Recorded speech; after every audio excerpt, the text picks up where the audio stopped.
Mama. Ustedes saben que el cáncer de mama ocupa el primer lugar de las causas de muerte en mujer, actualmente en el Perú. Antes era el cuello uterino, pero ahora es mama. Y en segundo lugar está el cuello uterino. Entonces, para que vean cuán incidente es esta neoplasia. Entonces, vamos a hablar de esta justamente. Pero vamos a comenzar con placenta. Ustedes recuerdan que cuando se encuentra el gameto femenino con el masculino y van a formar el huevo o cigoto, este se va a hacer en en el tercio externo de la trompa. De ahí va a buscar un lugar donde anidar. En ese momento se da lugar a la concepción. Hay un trayecto corto que tiene que seguir este huevo cigoto y en ese momento ya empieza a dividirse esta célula y se convierte en dos, luego en cuatro. A ese nivel de replicación ya está a la altura del tercio superior, cara posterior del útero. Y es ahí donde va a anidar.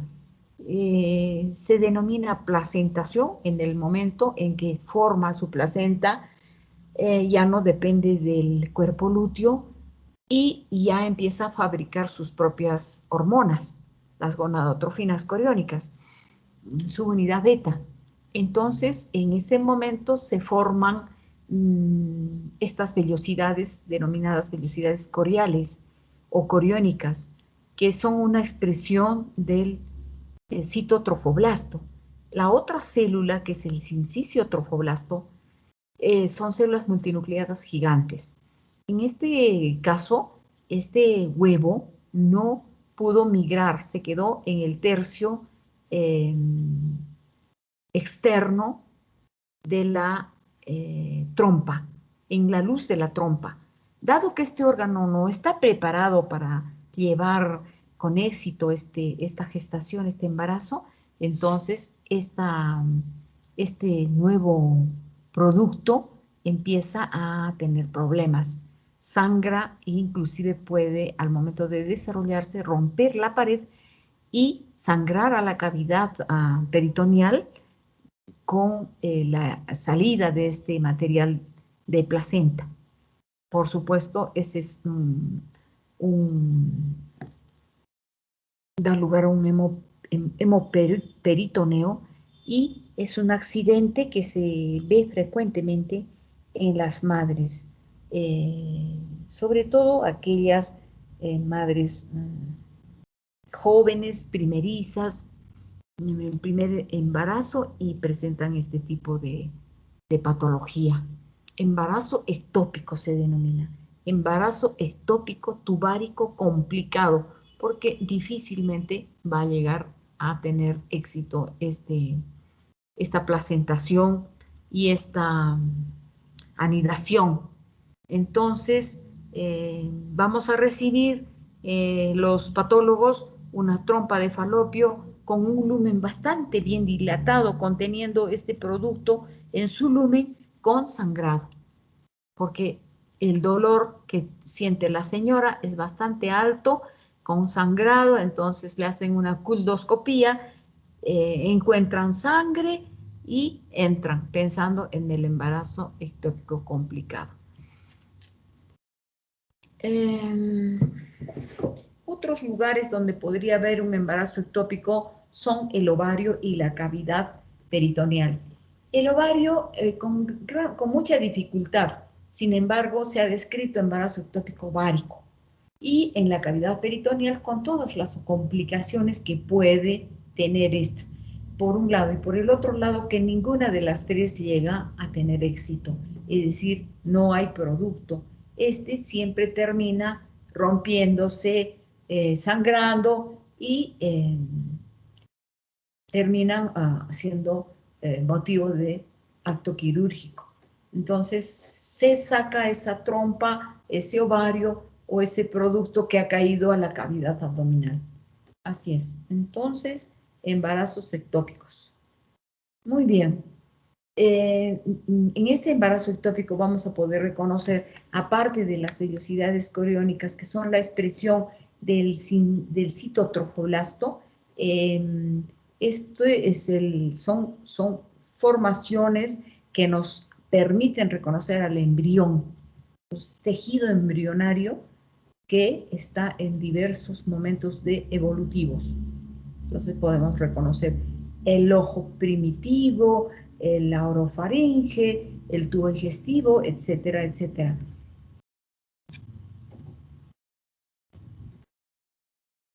Acá también vemos eso, tejido embrionario y vellosidades coriales. Existe otra patología de la placenta, que es la mola hidatidiforme. La mola hidatidiforme es, junto con el coriocarcinoma y la mola destruens, constituyen la enfermedad trofoblástica gestacional. La más inocente y la mejor es la mola hidatidiforme. Esta es la degeneración hidrópica de las vellosidades coriales. Esta degeneración hidrópica macroscópicamente se ve que tienen un aspecto de uvas, vesículas, que llegan a tener diámetros como de 1 centímetro o más chicas. Esta puede ser parcial o total. Total cuando toda la placenta tiene esta degeneración y parcial cuando es una parte nada más de la placenta. Entonces, esta enfermedad es benigna. Es una patología, pero no es maligna. Existe una maligna, que es la contraparte de esta mola, denominada coriocarcinoma. En el coriocarcinoma ya no vamos a encontrar mola, sino vamos a encontrar una proliferación atípica de las células sinciciales y de las células del citotrofoblasto. Y por supuesto con una gran producción de gonadotrofina coriónica subunidad beta. Esta enfermedad trofoblástica, denominada coriocarcinoma, también se ve derivada del tejido embrionario en el testículo y en el ovario. Entonces, el coriocarcinoma no solo se da a partir de los tejidos de la placenta, sino también los tejidos embrionarios que se encuentran en el testículo y en el ovario. Muy bien, entonces hablábamos del corioadenoma destruens. Esta es un tipo de mola, pero atípica. Se denomina así porque destruye al miometrio, la pared uterina.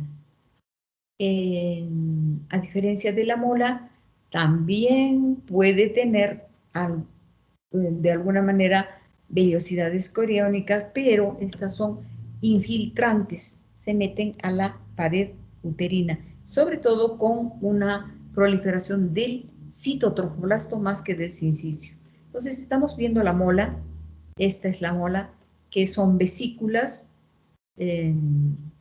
llenas de líquido, con una proliferación de las células del citotrofoblasto. Entonces tenemos una vesícula y citotrofoblasto. En la mola vamos a encontrar este tipo de vesículas con su citotrofoblasto, pero difícilmente sincicio-trofoblasto. Cuando veamos células sinciciales ya nos preocupamos.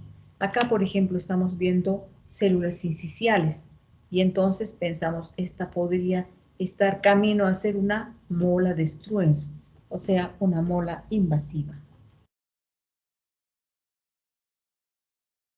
Entonces ya conocemos lo que es una mola o una mola destruens y hablaremos ahora del coriocarcinoma, que es una neoplasia maligna derivada de las células de la placenta, es decir, del trofoblasto. Y lo que más vamos a ver en el coriocarcinoma son las células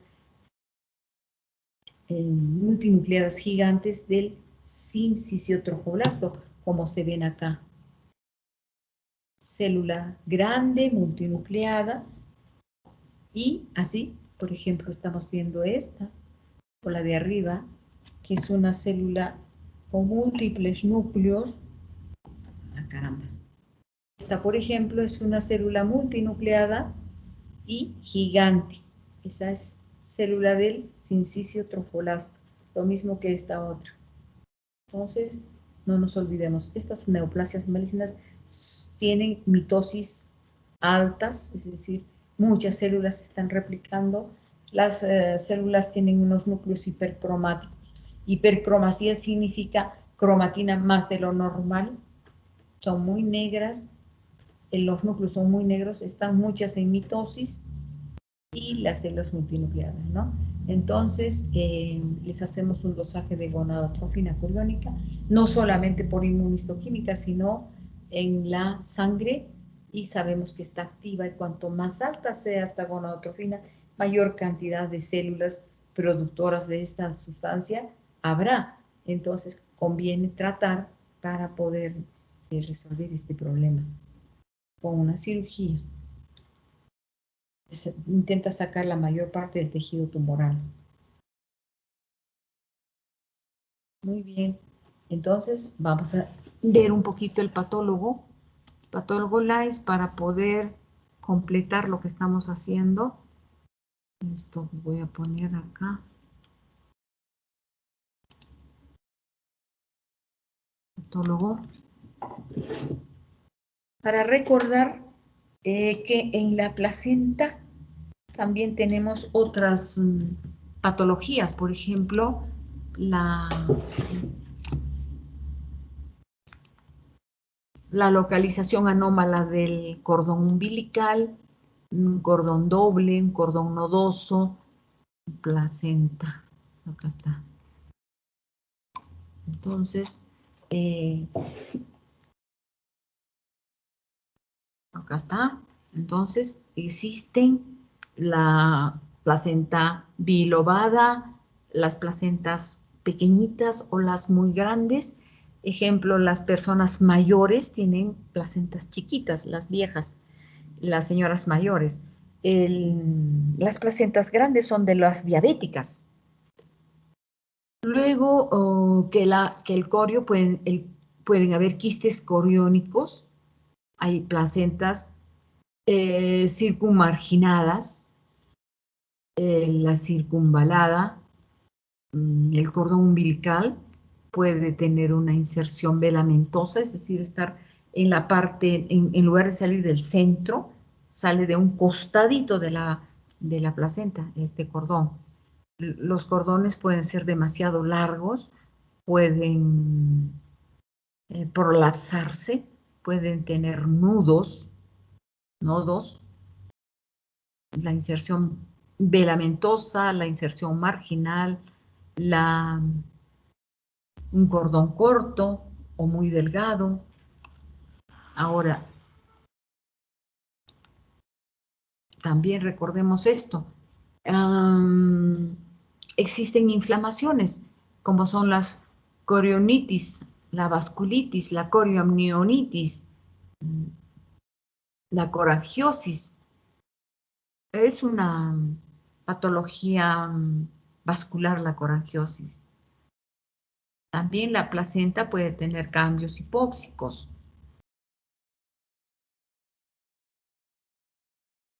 Se hizo hace muchos años un estudio bastante interesante, las placentas en la altura y las placentas a nivel del borde en la costa, a nivel del mar. Y entonces se encontró que estas placentas, las de la altura, eran muy vascularizadas y pequeñas. En cambio, las de la costa, por la hipoxia, y las de la costa son al revés, grandes y con poca vascularidad. Muy bien. ¿Qué otros?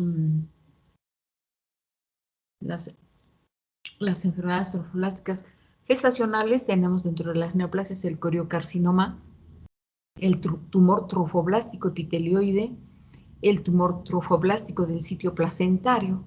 Lesiones no neoplásicas como el nódulo del sitio placentario, el sitio placentario exagerado, el embarazo molar, o sea, la mola hidatidiforme, la mola completa, la mola parcial, la mola invasiva, es el coriocarcinoma destruens. Y lesiones vellosas anormales como las trisomías fetales, la displasia mesenquimal.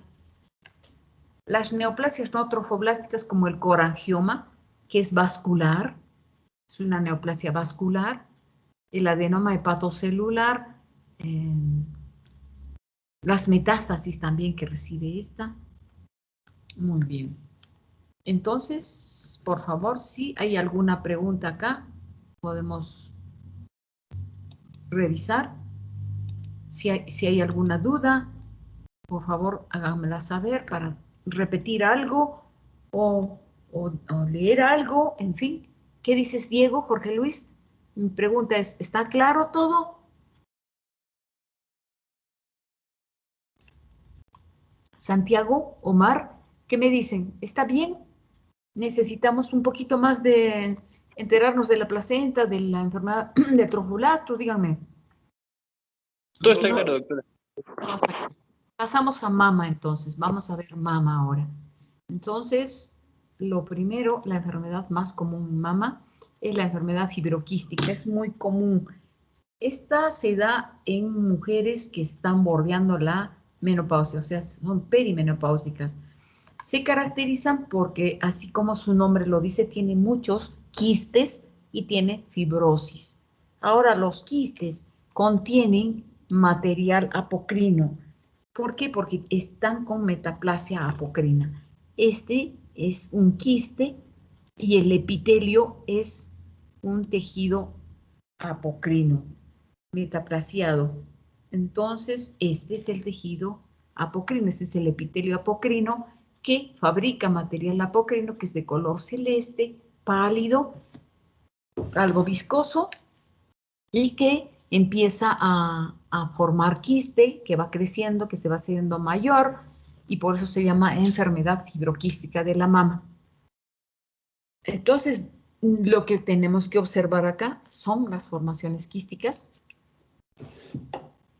la fibrosis del estroma, no sé por qué no avanza. Está.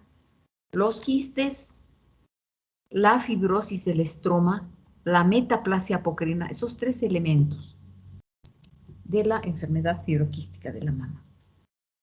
Existen otras enfermedades fibrosas, como la cicatriz radial, por ejemplo, ¿no?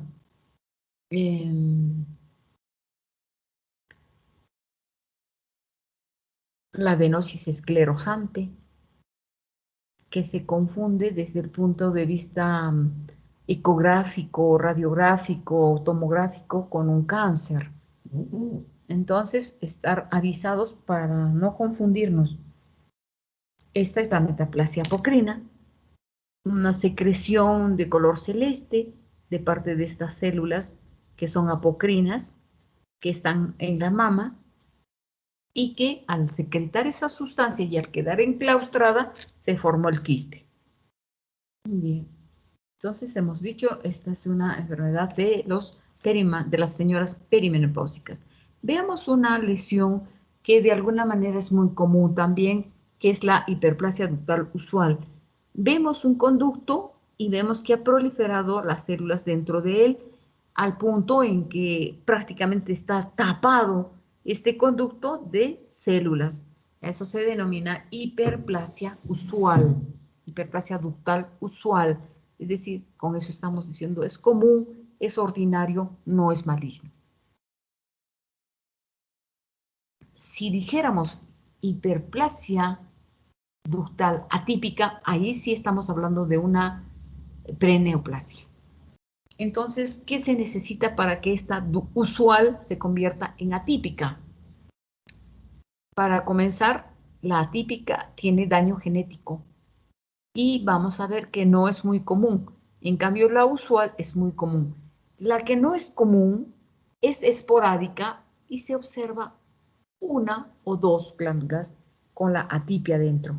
¿Y cómo podemos decir esto es atípico? Cuando estamos esperando ver células parecidas entre sí, con núcleos pequeños, todos localizados de manera sincrónica en la base del citoplasma de las células. Y en cambio, la usual vamos a tener que, tenemos dificultad de encontrar células normales. Todas son irregulares, unas más grandes que otras, porque tienen mayor cromatina unas que otras.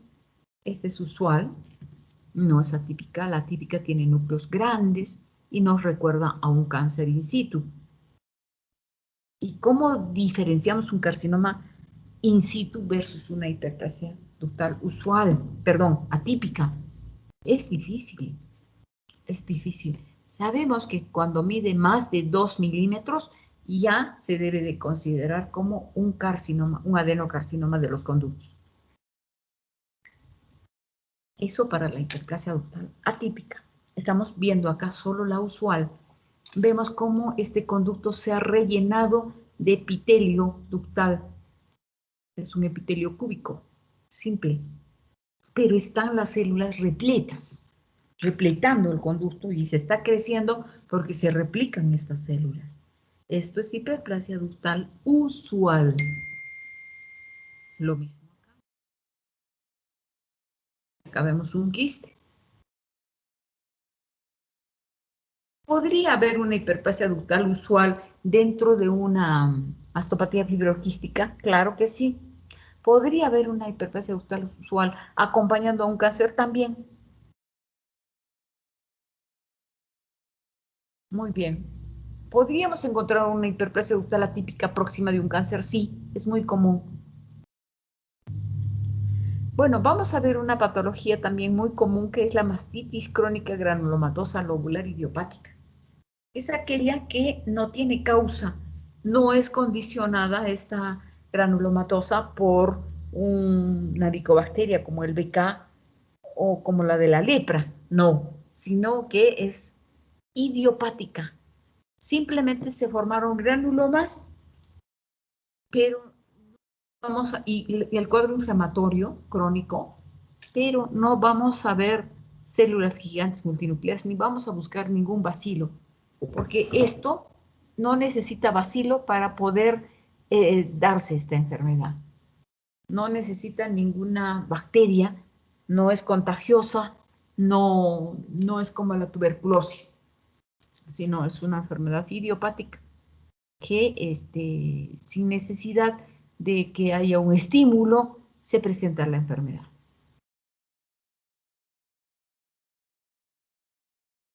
Esta enfermedad también es común. Algunas veces en las señoras también perimenopáusicas o menopáusicas presentan nódulos en la mama y cuando el médico las toca no tiene la consistencia de un carcinoma, tampoco de un adenoma ni un fibroadenoma, y se trata de una granulomatosa, una mastitis crónica granulomatosa. Es una inflamación crónica que presenta granulomas y tienen absedación con células gigantes de tipo cuerpo extraño, o sea, las de tuto. Vamos a ver, acá estamos viendo un granuloma, otro granuloma, y acá se ve una célula multinucleada gigante, pero no sé cuál de todas es, de las. Acá estamos viendo células gigantes a cuerpo extraño. Esta es la mastitis crónica lobular idiopática. Entonces no la podemos confundir con la granulomatosa tuberculosa porque esa va a tener células Langhans, es que es diferente. La célula Langhans tiene los núcleos en la periferia a manera de herradura, en cambio esta la tiene en el centro. Muchas células multinucleadas en el centro del campo. Muy bien, hasta acá alguna pregunta, por favor, jóvenes.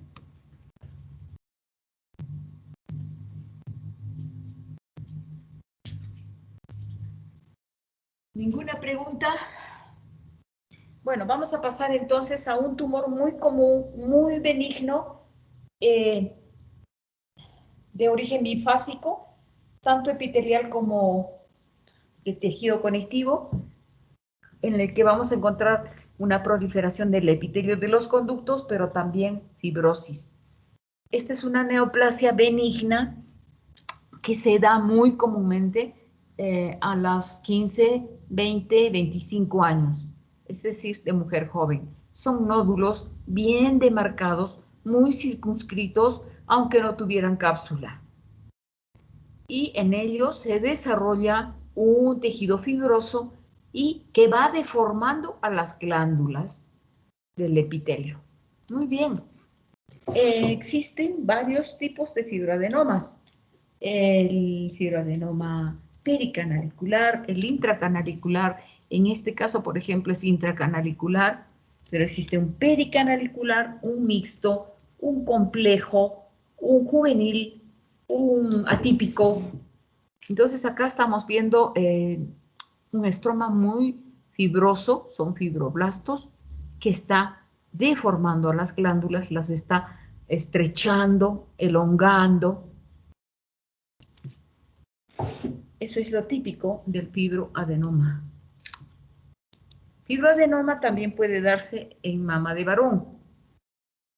Existe una neoplasia que es de tejido fibroso también, pero que es atípica ya. Se llama el sarcoma filodes. Pero el sarcoma filodes tiene tres formas. Es el tumor filodes benigno, el borderline y el sarcoma, que es maligno. Entonces, de que depende del tamaño, de el número de mitosis, de la transición que existe entre la mama normal, el tejido de la mama normal y el tumor. Entonces, todas esas consideraciones nos hacen calificar en tres grupos. Uno benigno, que es el tumor filodes, uno intermedio, que es el borderline, tumor filodes borderline, y finalmente el sarcoma filodes, que es una neoplasia mesenquimal cuya diseminación no es por vía linfática, sino hematógena.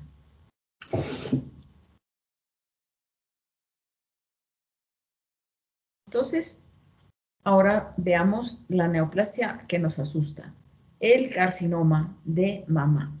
El adenocarcinoma de mama nace de los conductos o en el epitelio de los lobulillos.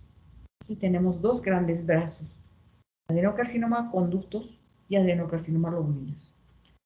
En los dos existen parámetros, particularmente el árbol es frondoso cuando hablamos de el que se origina en los conductos. ¿Por qué? Porque existen múltiples patrones morfológicos. Pero lo más importante, más que cualquier patrón que sea aún poco diferenciado, indiferenciado, es más importante que eso, es su perfil hormonal. Es decir, saber si esta mama tiene receptor estrógeno positivo, progesterónico positivo o el HER, cómo está para darle el tratamiento. Todo eso nos conduce al pronóstico y tratamiento. Entonces, el carcinoma ductal de tipo histológicos del carcinoma ductal de la mama es sólido, cribiforme, papilar. Este es el primero, sólido. Este sólido. Son grandes masas de tumor rodeadas de tejido conectivo. Mayor aumento acá. Las células son atípicas, no se parecen las unas de las otras. Sabemos que todo es epitelio, igual acá. Lo mismo, esto ya es cribiforme. Vemos varias cribitas. Y por eso le llamamos cribiforme. Más razón, cribiforme. Esta es la diferenciación mucinosa. Este es el carcinoma con diferenciación mucinosa. Mucha producción de moco. Existen también tumores intraquísticos. Algunos son in situ, otros son infiltrantes. Por ejemplo, el tubular cribiforme intraquístico. Entonces encontramos que un quiste favoreció el desarrollo de esta mama. Está dentro del quiste. Dentro de un conducto quístico está el tumor. Este puede ser simplemente un adenoma o un adenocarcinoma. Entonces, debemos de decir que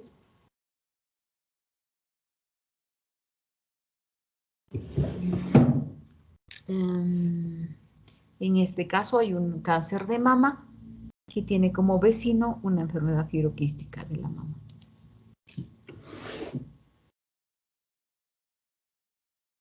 Esta es la microscopía de ese tumor. Y como vemos, hay muchas mitosis, como esta también y esta. Proliferación de epitelio atípico con núcleos irregulares, muy hipercromáticos, un tumor muy vascularizado. En este caso es bastante sólido. Pero así como existe este sólido, podemos encontrar otros que tienen mucina, como este. Vamos a ver. Mucina o coloide. En este moco, pocas células, pocos grupitos de células epiteliales atípicas malignas.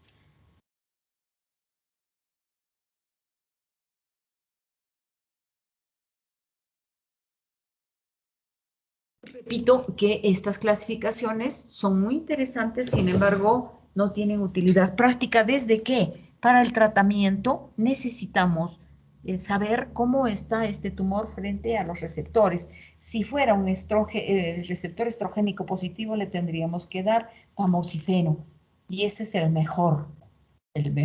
que tiene mejor pronóstico. A diferencia, por ejemplo, del triple negativo o basaloide. Entonces, esos tumores son difíciles de tratar, son bastante agresivos, el pronóstico es malo. Los tumores que salen con positividad para... No, el receptor estrógeno y progesterona. Sí, con sobreexpresión para HER, esos los vamos a tratar con el trastuzumab. Entonces, importa mucho su perfil hormonal, más que el tipo histológico. Los cánceres de mama masculinos, en su mayoría son ductales, no son lobularios. Entonces, es importante saber eso. Y luego, en el varón también se tiene que hacer el dosaje hormonal, o sea, ver cómo se comportan estas células frente a los anticuerpos para estrógeno, progesterona y el HER. Entonces, así podemos hacer un perfil y saber qué darle de tratamiento a esa mama de varón, por supuesto después de una cirugía, pero podría tener tratamiento neoadjuvante. ¿Alguna pregunta hasta acá, por favor? Por favor, Camilita, ¿cómo está? ¿Alguna cosa que tú quisieras que se repita? Preguntar, participa, por favor, Camila. Sí, doctora, buenas tardes. Buenas Bueno, tardes. estaba muy interesante todo lo que habló de lo del carcinoma tubular cribiforme intraquístico. Ah, quería preguntarle si este tiene subclasificaciones. Sí, mira, el carcinoma intraquístico es un carcinoma in situ. Existen los tumores intraquísticos benignos, tumores intraquísticos malignos. Entonces, ¿cómo nos vamos a dar cuenta? Por la microscopía y cuando falla la microscopía, porque ya no sabemos si es benigno o maligno, le hacemos inmunohistoquímica. Los benignos van a tener metaplasia apocrina en su mayor parte, los malignos no. Entonces, lo que buscamos es la metaplasia apocrina. Entonces, les hacemos inmunohistoquímica para orientar y de acuerdo a eso decidir si esto es un cáncer o es simplemente una neoplasia intraquística. Así es. Se denominan tumores papilares en su mayor parte. Está bien, doctora, muchas gracias. Gracias a usted, por favor. Hablemos finalmente del molusco contagioso. ¿Qué es el molusco contagioso? Es una enfermedad que se localiza en el pene del varón, en la vagina de la mujer y también en la vulva. Es una enfermedad de transmisión sexual causada por un virus, que es el poxvirus, molusco poxvirus, molluscum contagiosum. También está localizado en la zona perineal. Se caracteriza por nódulos, pápulas, y que a la microscopía son muy características. Esto es lo que se ve, ¿no? Una proliferación dérmica de unas células que están expresando la presencia de un virus dentro de ellas. Entonces, muy típico, vamos a ver estos cuerpos de inclusión dentro del citoplasma de nuestras células del cuerpo, producto de esta enfermedad viral. Entonces, esto es inolvidable. Esto vamos a ver, estos cuerpos de inclusión viral que nos permiten reconocer inmediatamente. Esto, a diferencia del HPV, que es otro virus, que es RNA, este virus no tiene la capacidad de traslocar DNA de la célula y no termina siendo maligno. Esta es una enfermedad benigna, contagiosa, viral, pero ahí queda. No es atípico, no es displásico, no es maligno. Bien, yo no sé si nos hemos apurado en todo esto, pero me gustaría poner en el Pathology Online mama para que podamos repasar un poquito mejor. En mama, breast. Entonces, en mama podríamos decir que dentro de las anormalidades con las que nace la niñita o el niñito, tenemos la amastia, es decir, ausencia de mama, aplasia, la hipoplasia, una mama pequeñita, poco desarrollada, la atelia, cuando falta el pezón, la macromastia puberal, las niñas jovencitas de 15, 17 añitos con unas mamas súper grandes que las obliga a tomar actitudes como, por favor, sáqueme tanta mama, y entonces la tienen que operar, reducirles las mamas. Otra cosa también, las mamas supernumerarias, o no solamente tejido mamario, sino también pezones supernumerarios en toda la línea mamaria, desde la parte donde está localizada normalmente, por debajo de ella, a un costado del ombligo y próxima en la región pelviana, púbica. Algunas inflamaciones que aquejan son en la mama, que son la mastitis aguda, que puede abscedarse.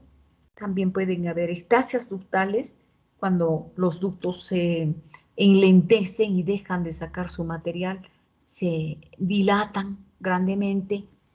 Y bueno, la ectasia ductal, la necrosis grasa, la reacción al cuerpo extraño, la mastitis granulomatosa idiopática que hemos visto, la mastitis diabética, linfocítica diabética, la linfadenopatía por un depósito de silicona, el linfoma asociado a la silicona.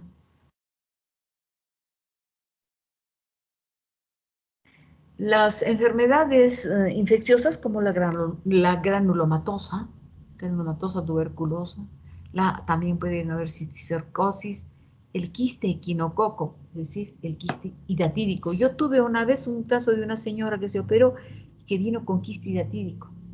Increíble. No me parecía creíble que pudiera estar y no salieron buenas fotos, lamentablemente. Acá está.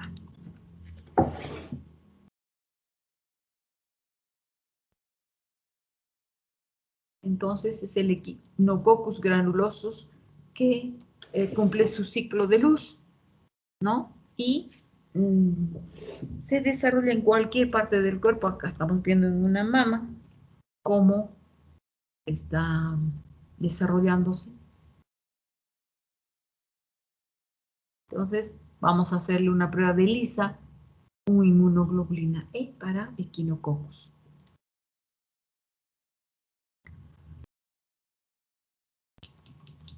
Y acá vemos la macroscopía. Es una pieza operatoria en la que estamos viendo que en la mama están sacando estos diversos quistes hidatídicos. Son múltiples bolitas y dentro de ellos está el escólix del parásito. Lo mismo acá.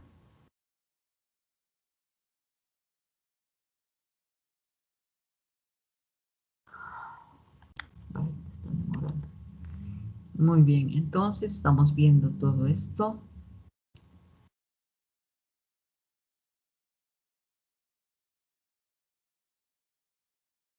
Muy bien, entonces vamos a pasar a tuberculosis, por ejemplo. En mama es muy común. Después de lo que habíamos dicho, los cambios fibroquísticos con la adenosis, la adenosis apocrina, la metaplasia apocrina, la hiperplasia columnar, los cambios fibroquísticos, los microquistes.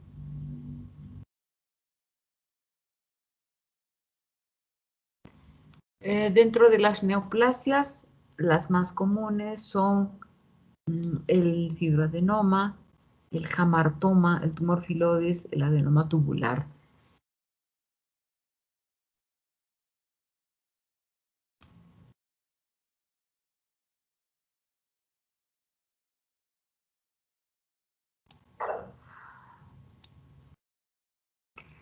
No olvidemos que en la mama tenemos la chance de hacer una neoplasia dependiente del epitelio del óvulo o del conducto. Entonces habrán carcinomas lobulares y carcinomas de los conductos.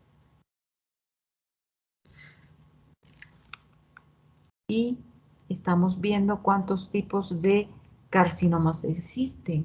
El adenoide quístico, el apocrino, el cribiforme, el papilar, el microinvasivo, el invasivo de Barón, el micropapilar, el NST que no se puede clasificar, mucoepidermoide, polimorfo, el carcinoma secretor, etc.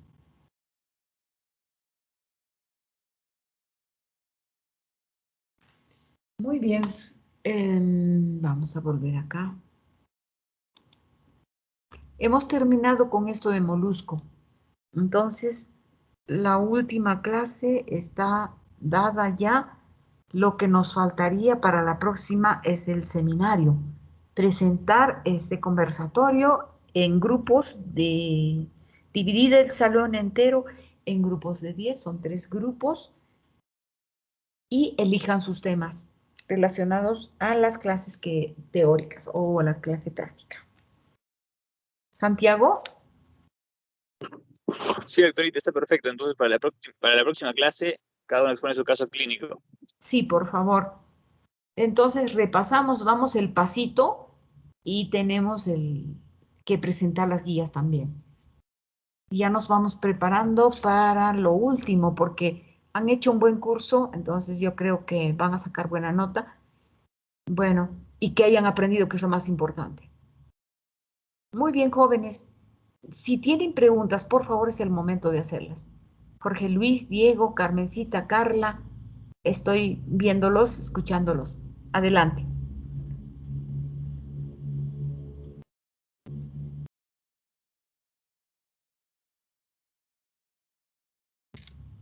¿Sí? No hay ninguna pregunta por lo visto. Ninguna intervención. Ok, entonces, Santiaguito, me despido. Hasta luego, doctorita, cuídese mucho, ya nos vemos la próxima semana. Igualmente, un abrazo. Hasta luego, jóvenes. Hasta luego, doctora. Hasta Muchas luego, doctora. gracias. Hasta luego, doctora. No se olviden, mañana domingo tenemos que ir a misa. Somos de una universidad católica, profesamos la religión católica y estamos siempre tratando de comportarnos conforme los preceptos que tenemos de nuestra religión. Asistir a misa, la reconciliación, que es la confesión, y luego la comunión, que es el acto más sublime, porque estamos recordando en este momento la entrega de nuestro Señor Jesucristo a la humanidad. Muy bien, y por supuesto con mucha alegría nos entregamos a ese acto y todos los días estamos tratando de comportarnos de una manera digna. Muy bien, me despido. Hasta luego.